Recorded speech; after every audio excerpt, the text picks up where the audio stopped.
Je me tiens sur cet autel. Je commande que cet arbre meurt maintenant.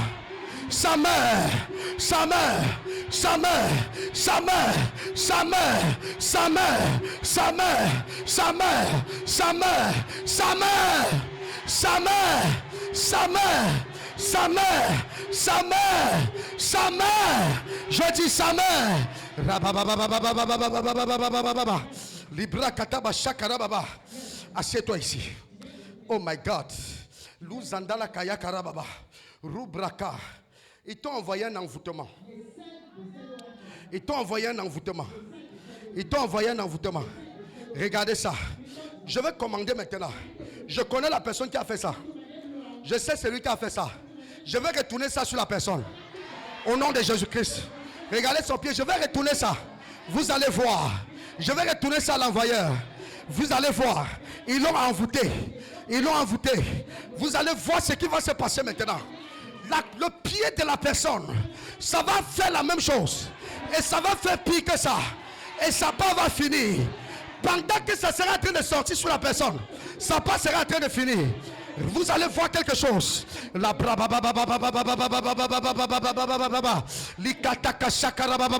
je me tiens ici maintenant.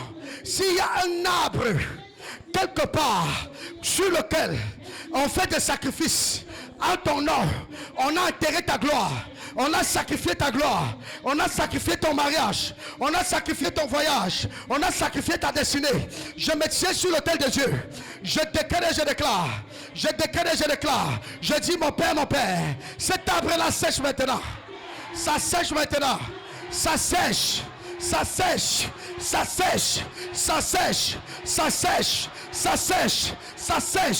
Ça sèche. Ça sèche. Ça sèche. Ça sèche. Ça sèche. Je dis ça sèche. Ça sèche. L'arbre la meurt. Ça meurt. Ça meurt. Ça meurt. Ça meurt. Ça meurt. Ça meurt. Ça meurt. Oh, Pachakara Sandala Kaya Karababa. Libra Katabaya Karababa. Oh, Sandala Kaya Karababa. Juda la Kaya Karababa. Libra Katabazanda la Kaya Karababa. Écoutez-moi très bien. Le frère Nestor a témoigné maintenant, mais vous n'avez pas compris. Il a témoigné, vous n'avez pas compris. En fait, son frère, son cousin là, c'est un colonel de l'armée en fonction. Quand il m'a appelé pour me dire ça, j'ai demandé qu'on l'amène. Mais c'était impossible parce que quelqu'un il est en train de faire des cris de folie de façon violente. C'était ici dedans. J'ai mis mes genoux par terre. J'ai déposé ma main par terre. J'ai dit je n'ai pas besoin d'être là. J'ai dit je n'ai pas besoin d'être là. Je n'ai pas besoin d'être là. Peu importe d'où vient cette folie, que ça retourne à son envoyeur. Que ça retourne à son envoyeur. Que ça retourne à son envoyeur. Que ça retourne à son envoyeur. Je me tiens sur cet autel. Si quelqu'un a tenté de t'envoyer la folie, si quelqu'un a tenté de t'envoyer la folie, je me tiens ici maintenant. Je frappe mon pied par terre. Je déclare et je déclare que ça retourne sur la personne. Ça retourne sur la personne. Ça retourne. Ça retourne. Ça retourne. Ça retourne. Ça retourne. Ça retourne. Ça retourne. Ça retourne. Ça retourne.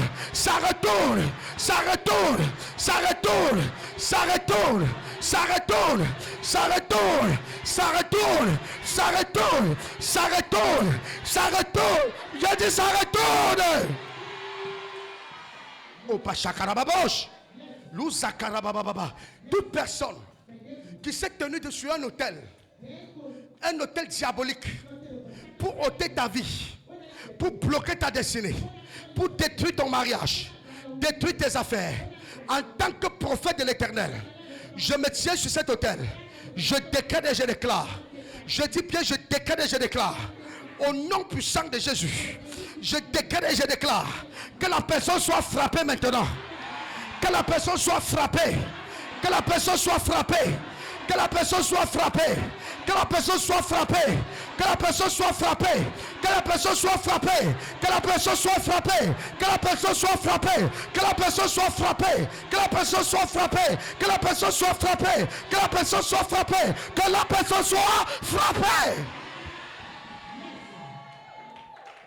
tout responsable de ta situation, tout responsable de ta situation, je me tiens sur l'autel de Dieu. Je décrète et je déclare, peu importe son nom, peu importe sa force, peu importe son talent, peu importe son pouvoir, peu importe son gabarit, je me tiens sur la dernière marche de l'autel et je prophétise au nom de Jésus. Cette personne est frappée maintenant. Cette personne est frappée. Cette personne est frappée. Elle est frappée. Elle est frappée. Elle est frappée. Elle est frappée. Elle est frappée. Elle est frappée. Elle est frappée. Elle est frappée. Elle est frappée. Elle est frappée. Elle est frappée. Elle est frappée. Elle est frappée. Elle est frappée.